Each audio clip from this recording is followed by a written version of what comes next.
this is a great day. We're talking about, we're having our second lecture on glass, and we've got a demo. Where did Peter go?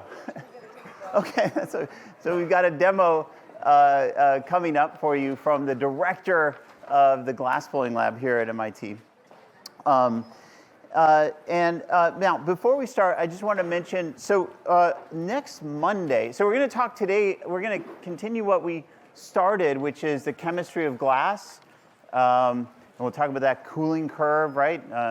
Or the effects of different things on the glass formation, and then how to engineer the properties of the glass.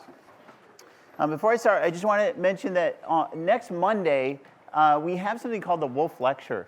And this is a lecture that is open to the public. It's geared towards freshmen. It's put on by the Department of Material Science and Engineering every year. And it's usually some sort of really interesting, exciting topic, and usually a very dynamic lecture. And in this case, it's one of our very own, Sam Shames, who graduated in 2014.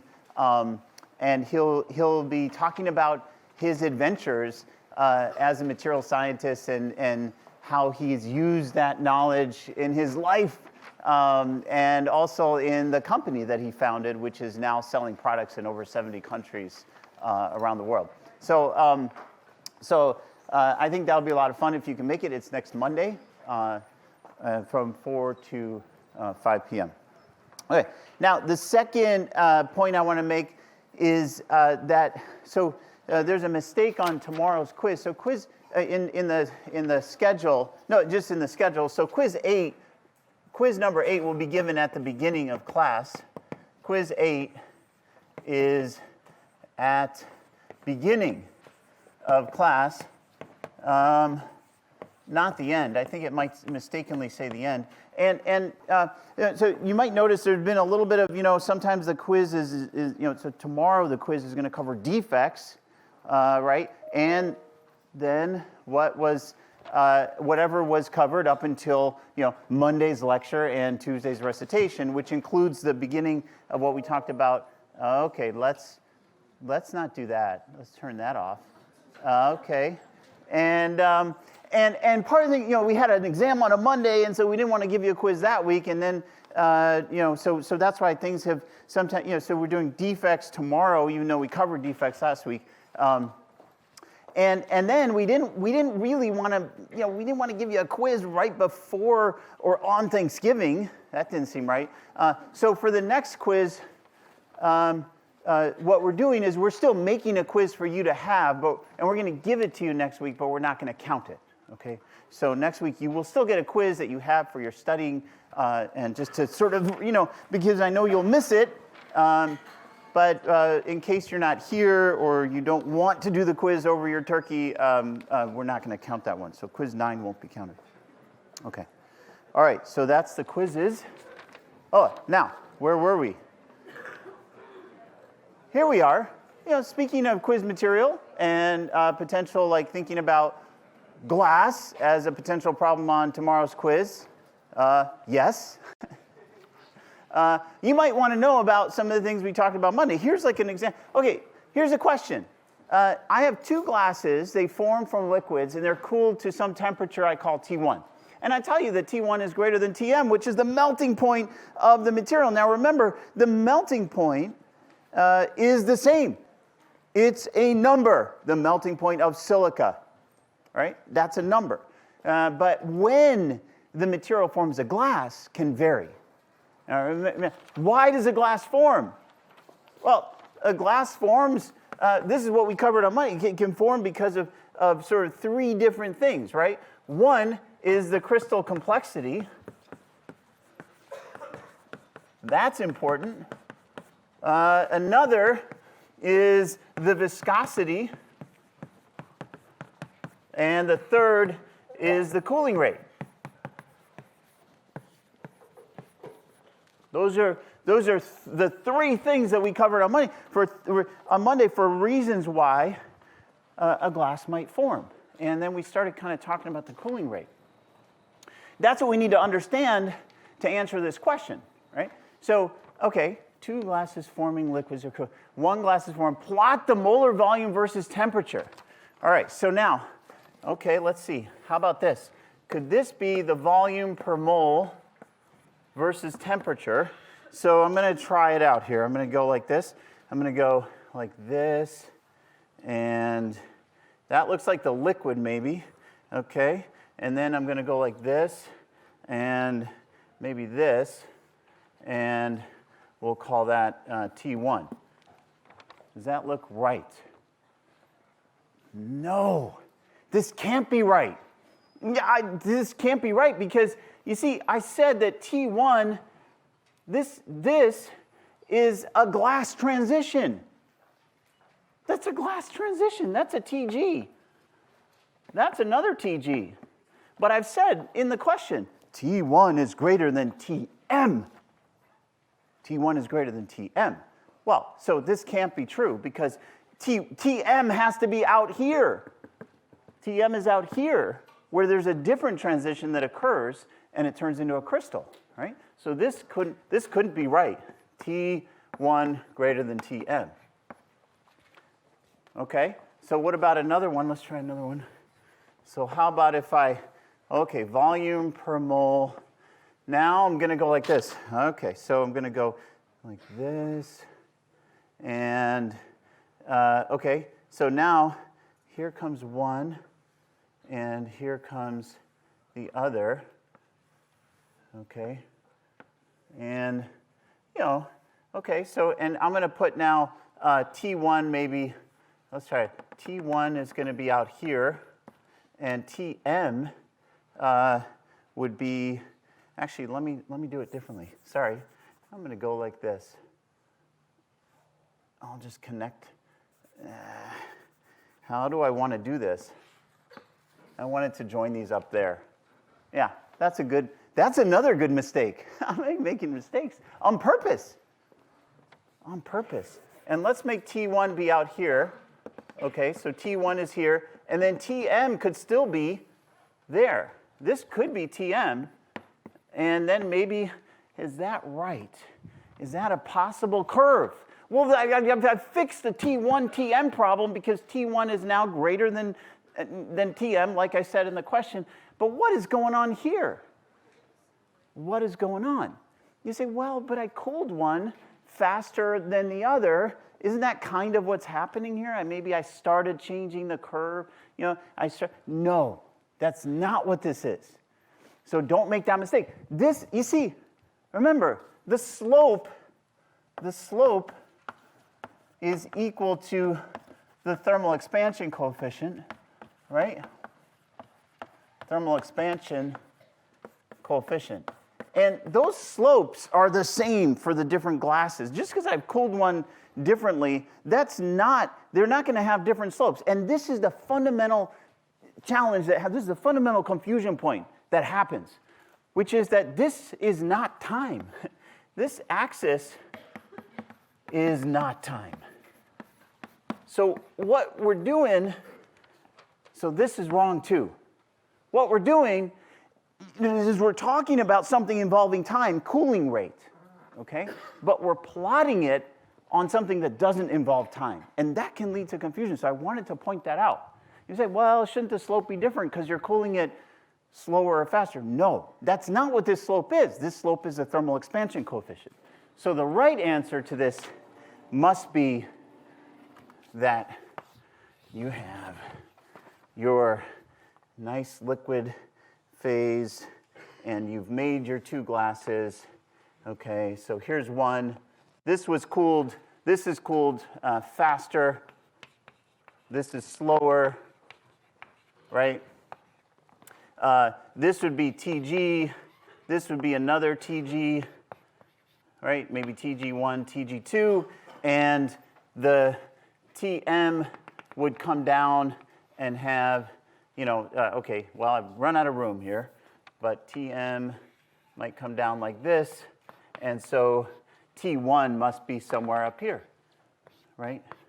Okay, that would be a correct plot for that question. So everybody see, I just want you to get a feeling for this plot. We introduced it Monday, and I really want you to feel your oneness with this plot because it's a very important plot to understand why glasses form. Okay, all right, now, moving on, there's a lot of properties of glasses, and here I'm talking about oxide glasses, so silica, right? Remember, silicon, oxide, silica, right? Alumina. But these are, oxide. Okay, we talked about that. Chemically inert, electrically insulating, mechanically brittle, optically transparent, visually arresting. I like that one. These are the properties that we know about these kinds of glasses. We already know them, but what I want to talk about today is how they can be engineered. And this plot is a basis for understanding that. And so is spaghetti, and that's what we're going to talk about. But so the very first one, which will set up our demo in just a few minutes, the very first one that I want to talk about is the mechanical properties. We know glass to be very brittle, right? But could we change its mechanical properties? Could we do something about the mechanical properties? And by the way, if those are the things that dictate whether a glass forms or not, then those are the things that you might think we might try to engineer if we want to change the properties of glass, right? You can imagine I'm a silicate. Oh, I got to pass this out. I'm a big silicate, an SiO4. And I'm connected to these other silicate groups through this shared bridged oxygen, right? And I'm a bulky thing. And I'm trying to move around in the liquid, right? Crystal complexity. I'm cooling down, and I'm trying to move around, and Waze told me to go that way, but it's actually over there, or there's no building there, and I don't know where to go. Where is the lattice site? It's complicated. Glass could form.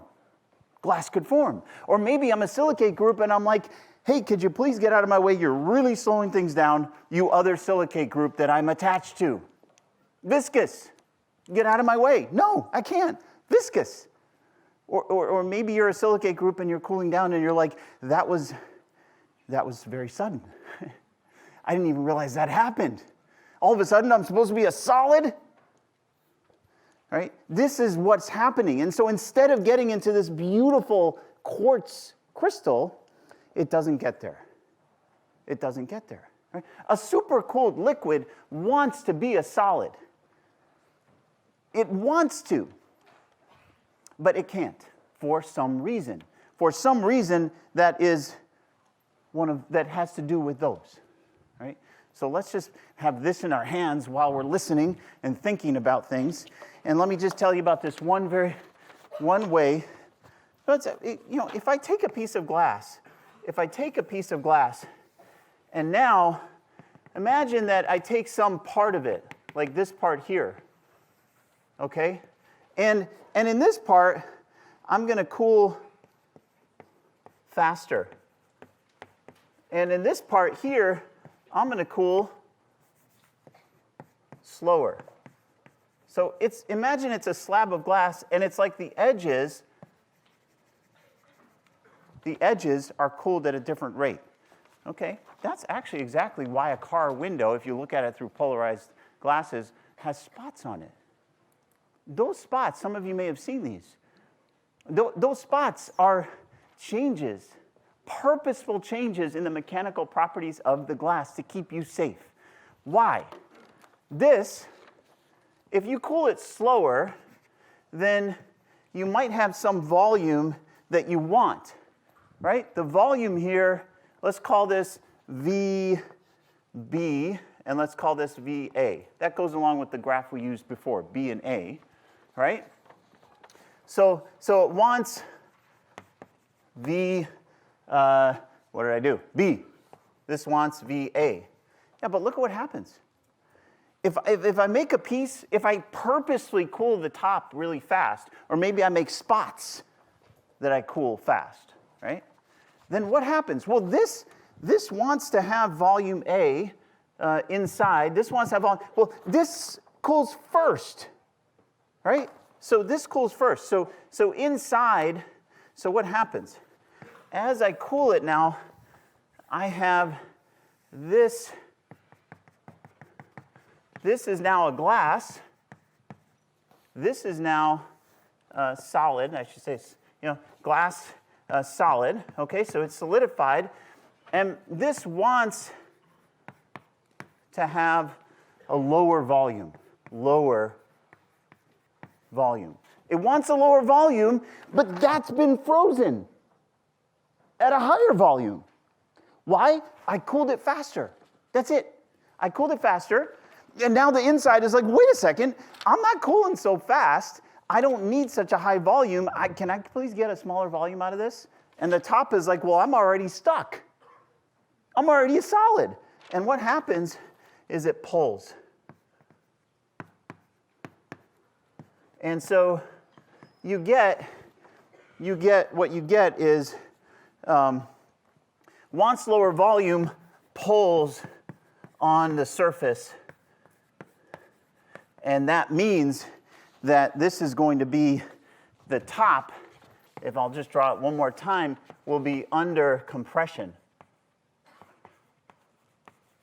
Under compression. And the inside will be under tensile stress.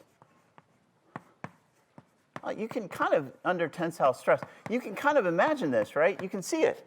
I've frozen the top because of cooling rate. It's right here. I just cooled the top faster. The inside isn't cold yet. It starts to cool, and it tries to solidify at a different volume. It pulls it in. But see, that changes the mechanical properties of the surface. That's called tempering. That's called tempered glass. This is tempered glass.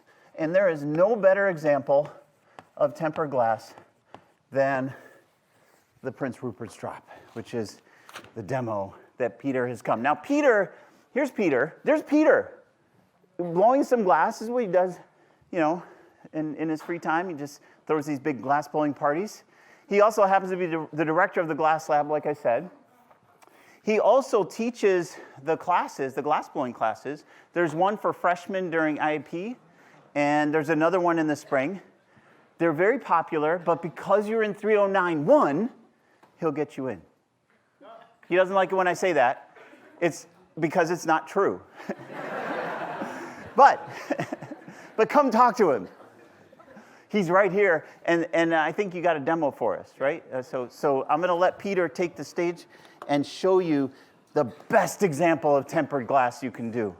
And if you want to use the mic, if you want to talk. Kit out.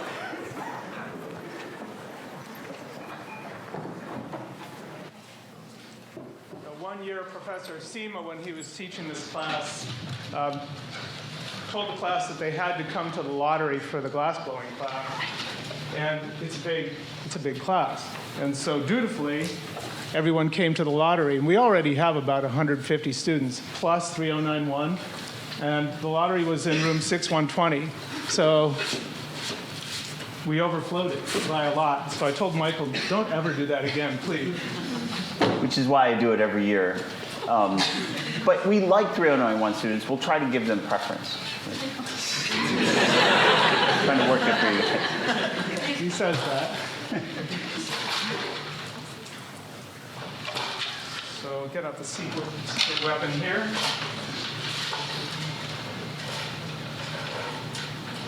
How many of you have seen Prince Rupert drops before? Some people. Yeah, there's a lot of online stuff about them. But you get to see a live one today. So what's the difference between a Prince Rupert drop and tempered glass, like the type that Jeff just drew there? Anybody want to take a guess at that? They're both under stress, but the stress is generated in different ways.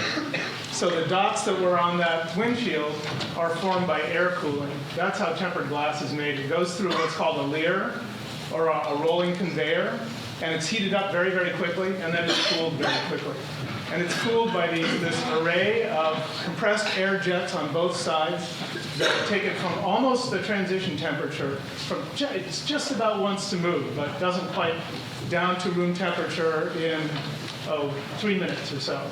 And that rapid, super rapid cooling is what generates that stress on the difference between the inside and the outside temperature in the glass. And so it's air cooled, but a Prince Rupert drop is cooled by, anyone want to guess? Water. Yeah, by water. So water is a better coolant, right? So as a result, you get a lot more stress embodied in glass, a lot more stress. And so that's relevant because, I mean, you don't want to make a window that breaks with that kind of energy, so you get explosive energy all over the place. So tempered glass is engineered to fail. It's very strong, but it's engineered to fail so when it breaks into small pieces. So that if you're walking along the sidewalk and a skyscraper blows out a window, you don't get huge shards of glass falling down and hurting people. You get little pellets gently raining down, which isn't such a bad thing. So I've got two kinds of Prince Rupert drops that I made here and a vessel in which to demonstrate here. So first I'm going to show you, they're both cooled rather quickly, but one was cooled in air, one's cooled in water. This is the one that's cooled in air. So what I'm going to do, by the way, I used to give a demo in the glass lab where I would take the Prince Rupert drop, put it on a steel table that we call the marver, and hit it with a hammer as hard as I could. I was never able to shatter this head with a hammer. In fact, I dented the marver so many times that I stopped doing that demo. So I have a different way of doing it now, which is, I won't do that today, but usually I'll have a student come and try to break the Prince Rupert drop in their hands. It's really hard to do. Most people can't do it. But the air-cooled Prince Rupert drop doesn't have the same kind of strength. So watch what happens. Not much. Well, let's try down farther. Maybe there's more stress there. Nope, not really. Should we try one more time? Maybe where it's thicker, maybe there'll be more stress. Maybe a little. So here's the one that's water cooled.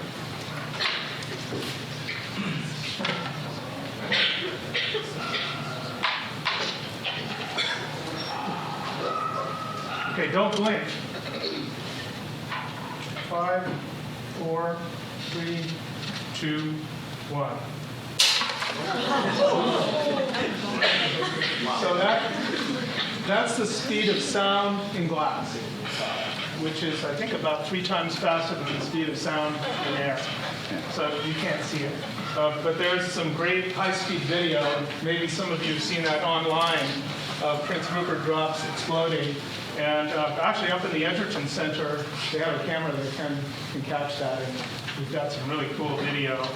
I'm going to leave this. This is a very cool fragment that shows the fracture, the failure pattern, which is really interesting. It fails from the center of the drop radially out at an angle that looks to be about a 45-degree angle. You can probably explain that. That will be on the quiz tomorrow.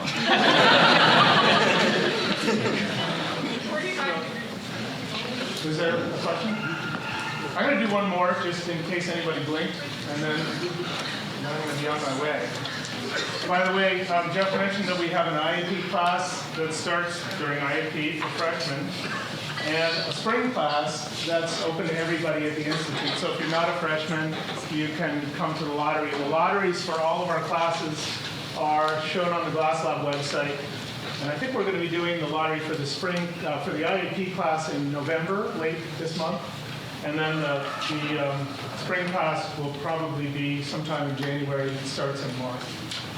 Okay, ready? 5, 4, 3, 2, 1. That was a bigger one. It was even had more energy. Okay. Thanks, Peter.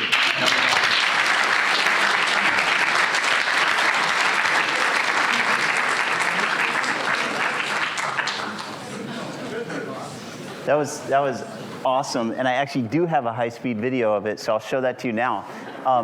And again, if so if you have questions about glass, if you want to watch, Peter can make like animals for you, I think, on request. This guy. But anyway, thanks a lot, Peter, for coming by. And there's nothing like, as you know, I'm a big believer in hands-on seeing things. And can we pass? Is this? No, that's. Well, I don't want. your call. Okay, yeah. Just don't eat it. Okay, so now on Parents' Day. Right? When we have parents here, we have the two sheets of glass. One is called annealed. It just means it's not tempered. And the baseball was supposed to break it. It didn't. Yeah, Peter's got very good annealed glass. He's the one that gave us those big sheets. And it breaks into these huge, dangerous shards. Whereas if you notice, thanks, Peter, take care. If you notice, thank you.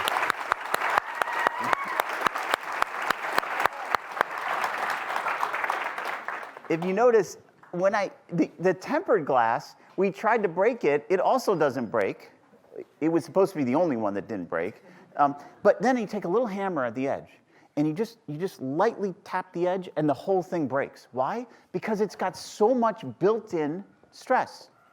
It's got all this compressive stress, and the edge isn't protecting that. The edge of that tempered glass isn't protecting the stress, so when I just ding it a little bit, it's able to all crack and release that stress, right? So that's what happened on Family Day. Here's a high-speed video. These are two guys from Corning, and we can listen to this. They're actually pretty cool. So there's a few things going on here. The cold water rapidly cools the exterior surface of the glass, hardening it almost immediately. The interior, still molten, cools more slowly. As it cools, it contracts and attempts to pull the surface in with it, but it can't. Well, not very much. The surface is already hardened, so it gets pulled in only a little, compressing it while also creating an internal layer that remains forever under tension. It is this action that gives the glass its uncharacteristic strength. We call it compressive strength. It sounds like the same principle as how an arch provides strength in structural engineering. Yes, kind of. Now, Jamie, I'm going to ask for your help. We're going to attempt to destroy this Prince Rupert job. I just want you to tip that hammer past its center point. Go ahead. That's what Peter was talking about, so you can hit it really hard. I feel like we've been swindled. Swindled not. We have just experienced the power of good writing. It does, however, have an Achilles heel. Take those nippers right there and nip the backside of the tail of this Prince Rupert job and watch what happens. Wait. Cue the high-speed camera.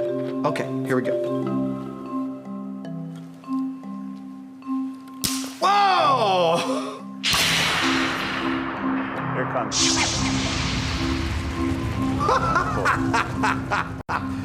That was even cooler than I thought it would be. So that's what you just saw live, and what that is it's a relief of. Thank you. Why not? Yeah, sure. What you saw, as Peter said, tempered glass, like in your car, it's done with air cooling, right? That's literally what those circles are. If you cool it even faster, bam, faster cooling. You now know.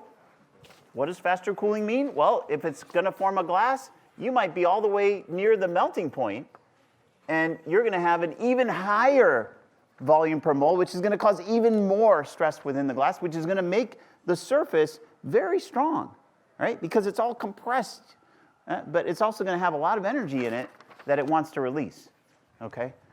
Okay. Now, but let's see. We were here on Monday, and because I was talking about other ways to change the properties. In fact, remember I showed you a couple of different examples of glass, right? A glass cup and a glass bottle. And it turns out there's not just silica in it. Okay? There's all these other things in it. And there's many, many kinds of glass. And I listed a few here. This was from Monday, so I'm showing it again. And going all the way back to glass made in ancient Rome, you'll find that it's got these other ingredients. Why? So that's what I want to talk about next. Right? So, let's use this. So,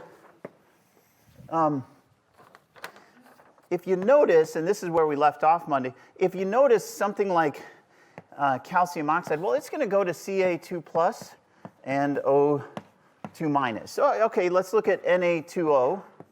Na2O is going to go to 2 Na plus O2 minus.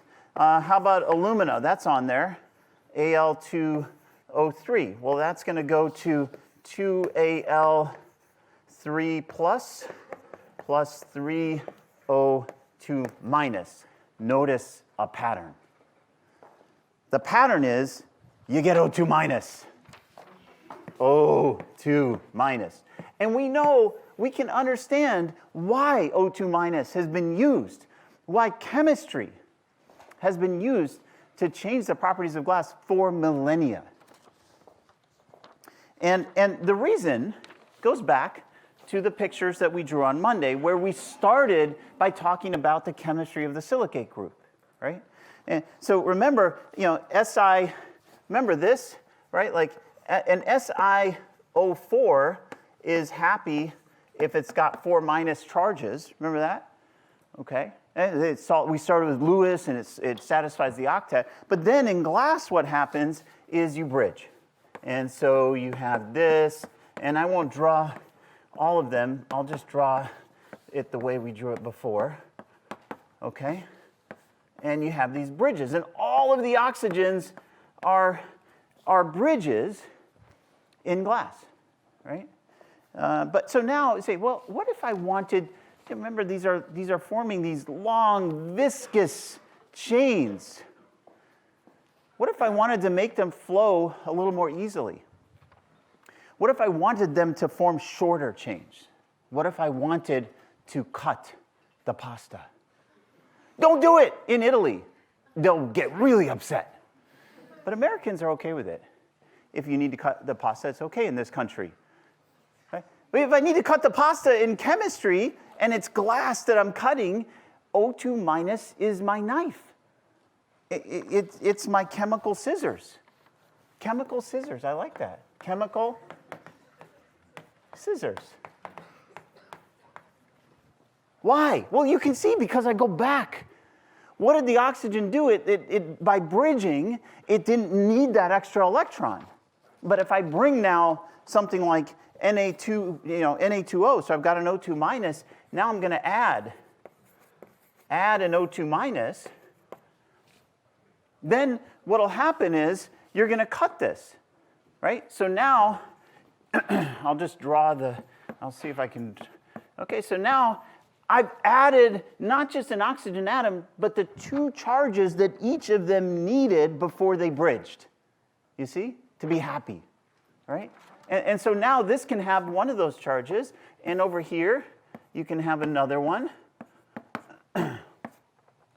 and so on, okay? And so on.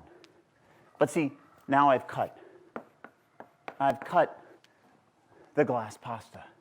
And I've done it chemically, and I've done it from understanding of octet and Lewis, from basic chemistry principles that we've learned.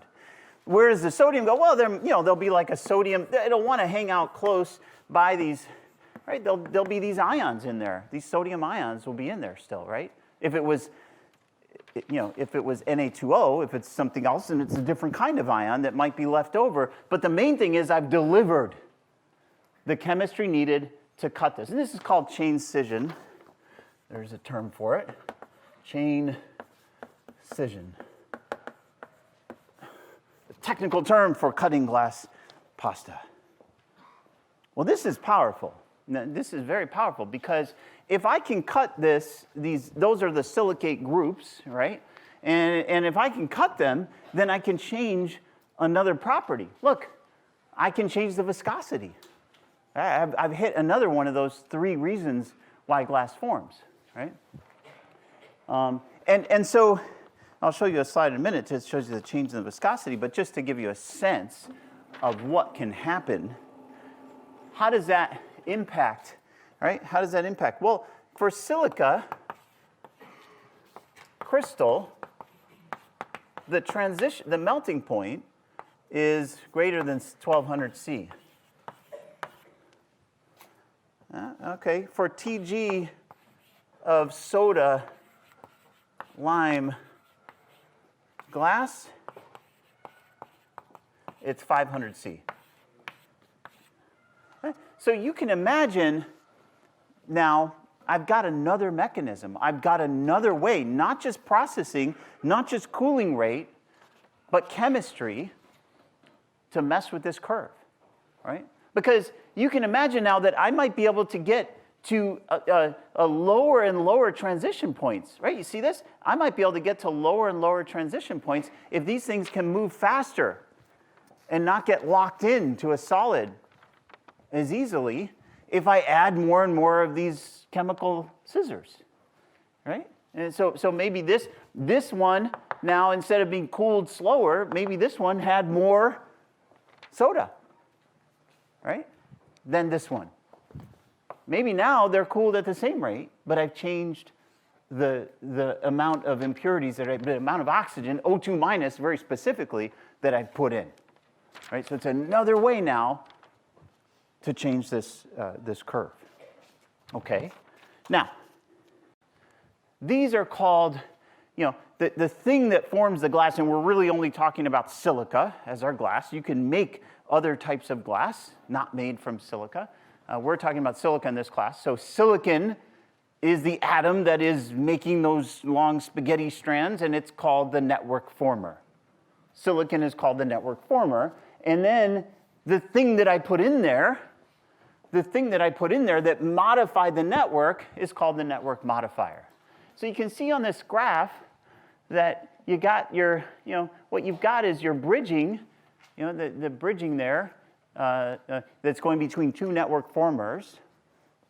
Right? And then you've got these atoms that are hanging out near a place where you've broken a bridge.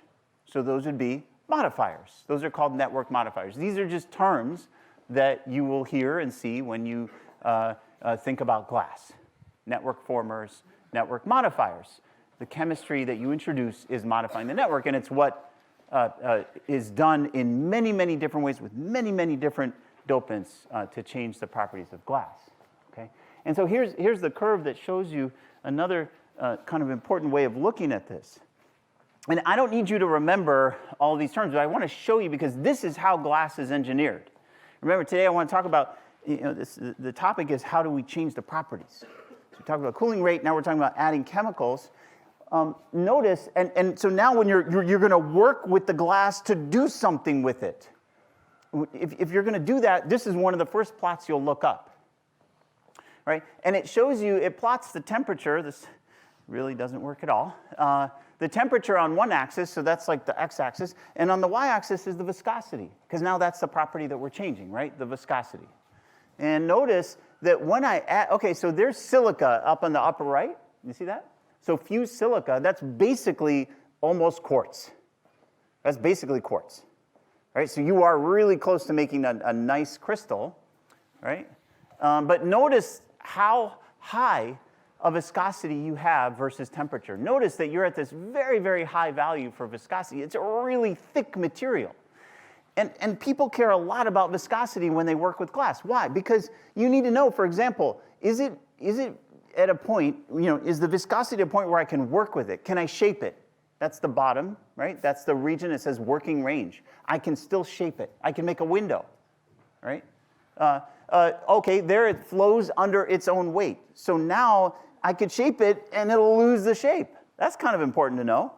Like if I'm making like a glass animal, okay. There, its stress can still be relieved. Remaining stress can still be relieved, and up there, you can rapidly cool it without introducing new defects, right? But look at the trade-off between the temperature that you have to go to and the viscosity that you have. So if you go now from this almost quartz all the way down, okay, you take a little bit of stuff and you put it in, but it's still 96% silica, and now you go to borosilicate. Remember, it's like 75, 80% silica plus, other additives, and look at how much you've changed the temperature. So I can now work with this material below 1,000 C. That has huge consequences for industry, right? For actually making different things out of glass, which we now do regularly.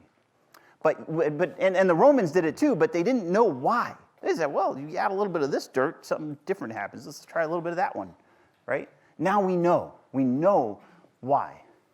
And And so this curve now is something that we understand, and we understand how to control it. And if you go back to the example of making glass tough, I was just showing you these ions, right? These sodium ions. They're left in there. Well, it turns out that you can put ions into glass, and maybe you're doing it to change the viscosity so the thing stays liquid for longer, and you can maybe work with it in different regimes. But maybe you're putting the ions in there to do something else, right? And so actually, there's a whole nother thing you can do. Once you have ions in the glass, like sodium, you can substitute them out. Right? Imagine that I have, that's what this next picture is showing. Imagine, okay, that I've got a glass in here, and those red circles are sodium. But now I've introduced a different ion on the surface. That's potassium. What happens? Well, if I have a high concentration of potassium and I put it on a surface of glass that has a bunch of sodium in it, so now I've got a glass with sodium ions in it, and I expose it to a potassium bath. So now I've got potassium, right, up here. And what happens is, if the concentration is high enough and the conditions are right, I can get potassium to go in for the sodium, right? And so actually now I can substitute, so these were here, I can now substitute those for potassium. Well, but this is a big deal because potassium is bigger than sodium. And so if I am able to, on the surface, let's say, put something bigger in there, then you can imagine that it's pushing the other stuff into each other. That's causing the same stress. K plus bigger than sodium, and this causes this huge surface tension.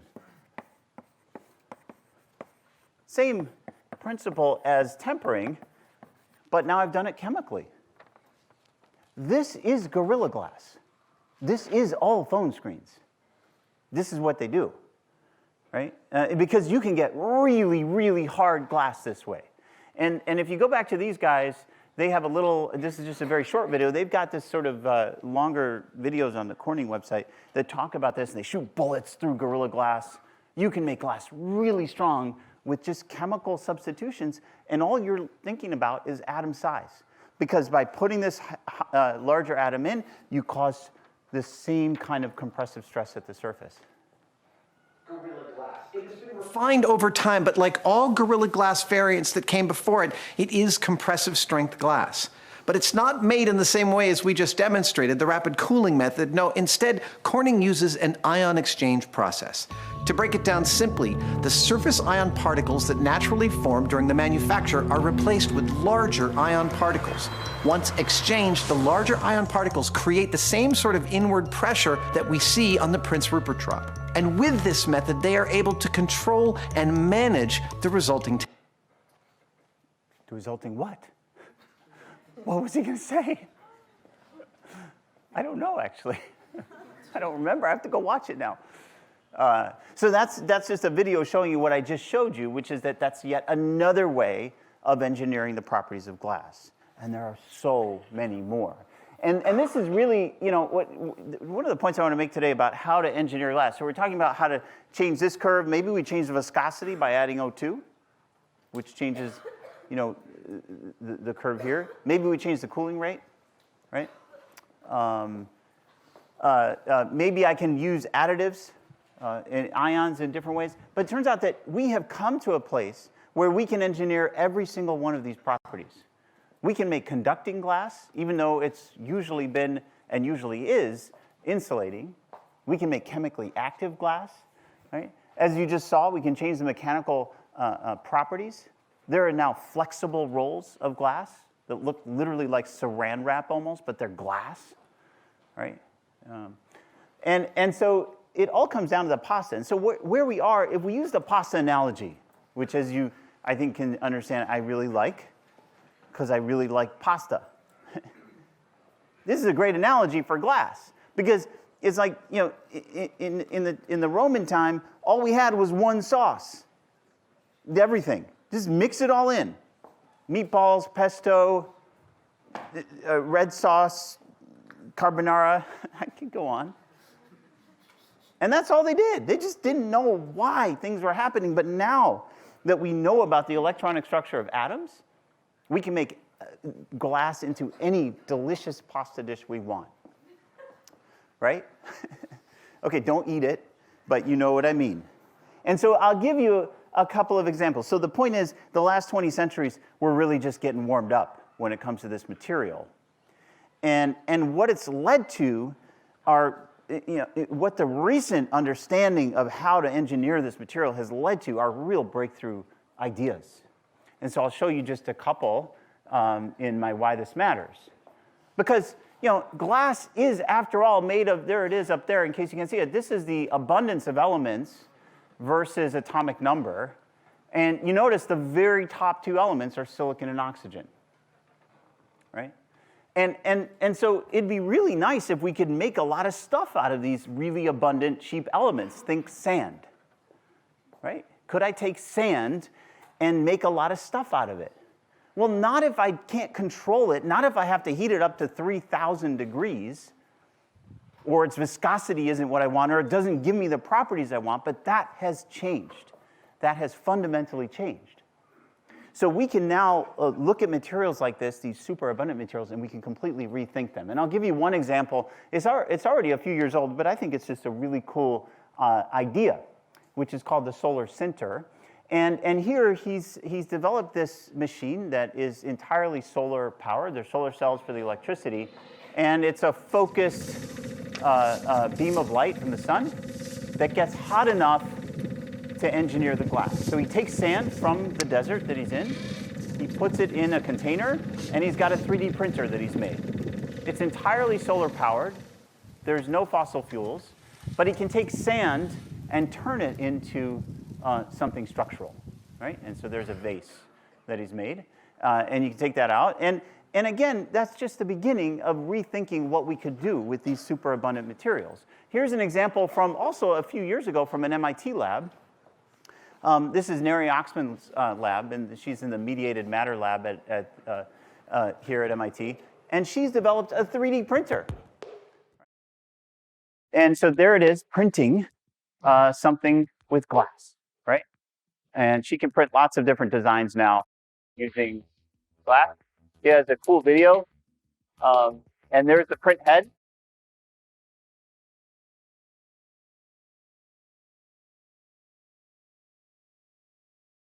And again,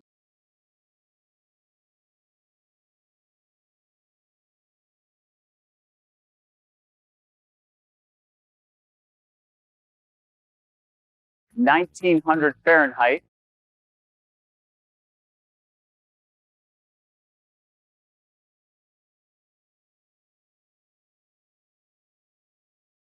So there's the printer. I'm not sure that I want a 1900 Fahrenheit printer on my desktop.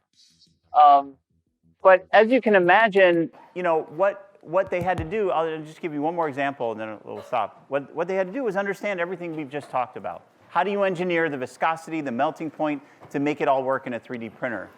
The last point I'll give you is this. I love this. This is from a few years ago. It's a group in Japan that made a glass that is as strong as steel. And what they talk about, this is what I like. They say, just think of a world where your smartphone wouldn't shatter. Okay, cool. Buildings could be bolstered against natural disasters, even cooler. And then somehow they bring it down. Wine glasses are reassuringly safe. Was that really a problem? I don't know. And what they did, fabrication was conducted using an aerodynamic levitation furnace where ingredients were floated in the air using oxygen gas and melted together using CO2 lasers, and they get a transparent superglass with 50% alumina.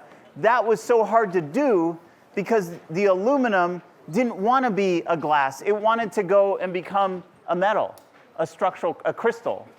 But by doing it this way, they were able to capture it in the disorder. Okay? All right. Have a great night. See you guys on Friday.